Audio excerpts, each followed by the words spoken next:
இந்தியாவின் number 1 masala brand ஆச்சி மசாலா வழங்கும் மணிச் செய்திகள்.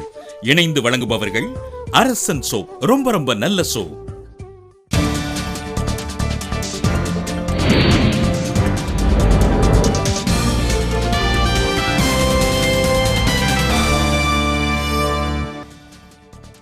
ஆடிட்டர் ராதாகிருஷ்ணன் தாக்கப்பட்ட வழக்கில் ஜெயேந்திரரிடம் விளக்கம் கேட்டு சென்னை உயர்நீதிமன்றம் அறிவிக்கை.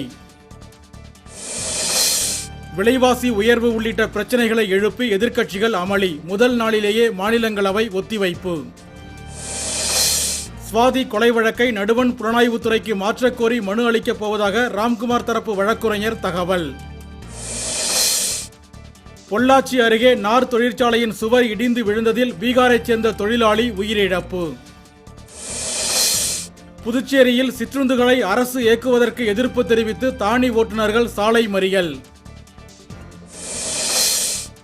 தொடர்வண்டியில் கடத்தி வரப்பட்ட 500 கிலோ நியாய விலைக்கடை அரிசி மயிலாடுதுறையில் பறிமுதல். செங்கம் தானி ஓட்டுநர் குடும்பத்தின் மீதான காவல்துறையின் தாக்குதலை கண்டித்து கன்னியாகுமரியில் ஆர்ப்பாட்டம்.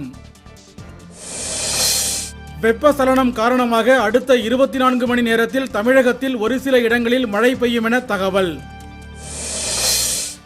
அரசு கலைக்கல்லூரிகளில் உள்ள காலி இடங்களை நிரப்ப கோரி சென்னை ஆட்சியர் அலுவலகம் முன் பாஜகவினர் போராட்டம்.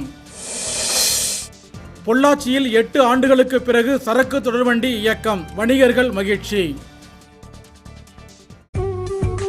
இந்தியாவின் நம்பர் 1 மசாலா பிராண்ட் ஆச்சி மசாலா வழங்கிய மணிச் செய்திகள்.